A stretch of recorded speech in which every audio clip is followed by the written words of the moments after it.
Hello guys, King Wizard here again with another casual Yu-Gi-Oh deck, and this one is going to be Monarchs.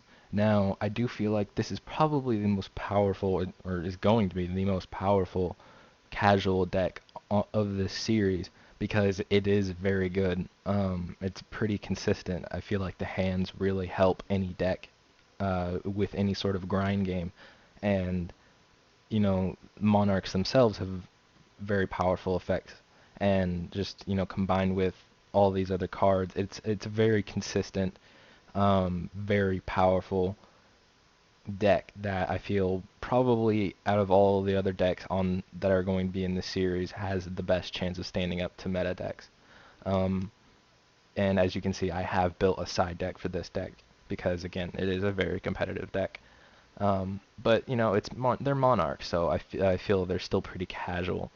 Um, if I wanted to make this even more competitive or make it better towards meta decks currently, I'd throw in stuff like Vanity's Fiend and Vanity's Ruler, um, and take out things like Illusory Snatcher, um, and probably main deck maybe Macrocosmos and D-Fissure. Make it kind of an anti-meta deck, but I don't like doing that personally. I have a lot more fun with this build, and it's casual, so it's a lot more laid back. So I'm just gonna go ahead and get into it and quit rambling. To start off, we have two Illusory Snatchers. Um, this card is great because it allows rank 6 plays, as long as you didn't use a Stormforth or March of the Monarchs is on the field, as long as you don't have either of those. But yeah, it allows for rank 6 plays, and it can get in an extra damage as well. Um, then I have one Mobius, the Frost Monarch. I do side a second one, but out of all of them, I really kind of feel like he's almost the weakest. Maybe potentially, I don't know, because I do run two hands, two ice hands. So that there's back row removal right there, and there's I kind of want to be more prepared for like a Necros matchup potentially with this deck. So I really don't feel like Mobius is the best choice to run a 2 of. Now I do run two Thestalos, and in past Monarchs deck, people wouldn't even run this card at all. But I feel like a lot of decks nowadays are very combo oriented, or they need one specific card in their hand, and that's why cards like Mind Crush are really good in this format. And Thestalos, while it is random, if they're down to two, you have a pretty good chance of hitting the one that they need, or hell, they might need both of the cards that they have in their hand, and hitting one of them is going to slow them down. On top of the fact that it burns them if it happens to be a monster. Three Caius because he's arguably the best Monarch. Two Ryza, and that's it for the Monarchs. And then I have three Fire Hands and two Ice Hands. Um, Fire Hand is obviously the better card in this format, not so much as Ice Hand, because you know it needs back row in order to get the other one out. Like whereas Fire Hand, you just need to crash into a monster, and then you can pop that monster, and you can bring out the Ice Hand. Well, if you draw into an Ice Hand, if they don't have any back row, then you're not bringing out that Fire Hand. And and on top of that, if it's face up, then they can attack into it and not have to worry about it because they know they don't have any back row. Um, so yeah, Ice Hand is definitely at two. Against maybe decks like Necros, I'd run one. I'd side out one of them. Uh, then I have two Max C's for draw power, I guess, and face up against other decks that special summon a lot. Um, Onto the spells, I have two Tenacity of the Monarchs. All of the monsters except for the hands and the two Max C's make this card live. Even Illusory Snatcher, he does fit into it. Um, so most of the time, it's not going to be a dead card, and I'm going to be able to grab whatever I might need, whether it be a Stormforth or a March of the Monarchs. And I have three Pot of Duality. This deck does normal summon a lot. It's not special summon dependent, so Pot of Duality help plus that is a really good bonus to consistency. Um, and then, like I said, three Monarch Stormforth. It's pretty self-explanatory. 2 March of the Monarchs to help protect my tributed monsters, 3 Void expansions. Now, I've considered cutting this card down to 2, but I really want to increase the times that I get it, and it is MST bait pretty much. So, that third is really necessary. And it's just a great card. It helps, you know, helps you consistently get out at least one of your Monarchs.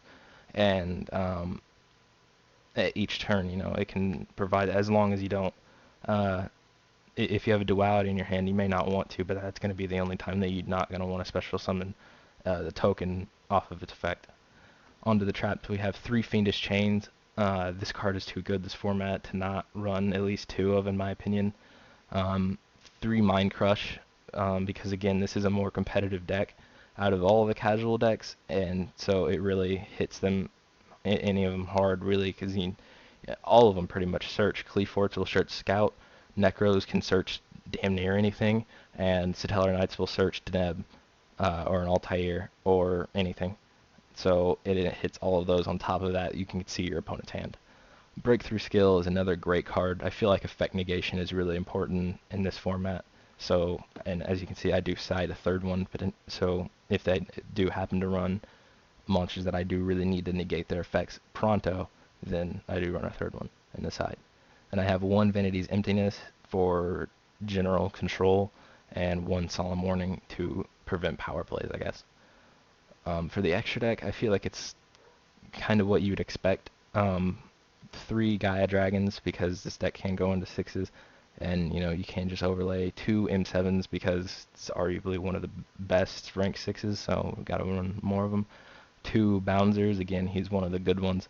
That effect negation is really great, plus the burn. 1 Gauntlet Launcher, not so great. Same thing with Exabeetle and Swordbreaker. Swordbreaker is probably better than these 2, but again, it's whatever. For the rank 4s, which you can only be made with Fire Hand and Ice Hand, I have 1 101, 1 number 82 Heartland Draco, because I do run Void expansion, so it can be live. 1 Castel, 1 Digusto Emerald for recycling purposes, and 1 Cowboy, fairly obvious purposes. Onto the side deck, I have 2 The End of Anubis. This card, again, it's only level 6, so it fits in with the rest of the deck, and its effect is pretty good. So you can side it against any deck that utilizes the graveyard. A second Mobius for decks that do run heavy back row. 1 March of the Monarchs in case I'm facing a deck that runs a lot of back row removal or battle traps or something like that, to help protect my Monarchs more. 1 Breakthrough Skill, I've already went over that. 2 Mistake for the Necros matchup or Satellar Knight matchup, or generally anything. It covers a lot, this format. Summon Limit, mainly for Satellar Knights. They're only allowed to summon twice per turn, so they normal that Altair, special that Deneb, and they can't do anything from there. I have been testing this card out a lot in several different other decks, and it has performed really well. I like it more than Kaiser Coliseum, because Kaiser Coliseum forces you to pretty much play more of a helmet. Then I'm running 2 Light Imprisoning Mirrors and 2 Shadow Imprisoning Mirrors. These really don't hurt me much at all, especially Light Imprisoning Mirror, because I'm not running Ryza or Zaborg, because Zaborg has no synergy really with the rest of the deck. So again, Light Imprisoning Mirror doesn't affect us, but Shadow Imprisoning Mirror barely affects us because of it only can hit Caius and I guess Illusory Snatcher, but again, that's not much of an issue. And then 2 Pulling the Rugs for, again, it's a Satellar Knight matchup, or potentially, I think, Yosinju. I think it could be good against Yosinju. I'm not quite sure. But yeah, that's the Monarch deck that I've built for my casual Yu-Gi-Oh deck series. Like I said, this is probably going to be the most competitive deck on this list. It is pretty casual of a variant, I would say, because it's not running any, I guess, powerful anti-meta cards that you would expect, like Vanity's Fiend and Vanity's Ruler. because I just don't like that style of play so much. I don't like the main deck floodgates and the you can't play Yu-Gi-Oh cards. Um, so yeah, let me know what you guys think, and thanks for watching.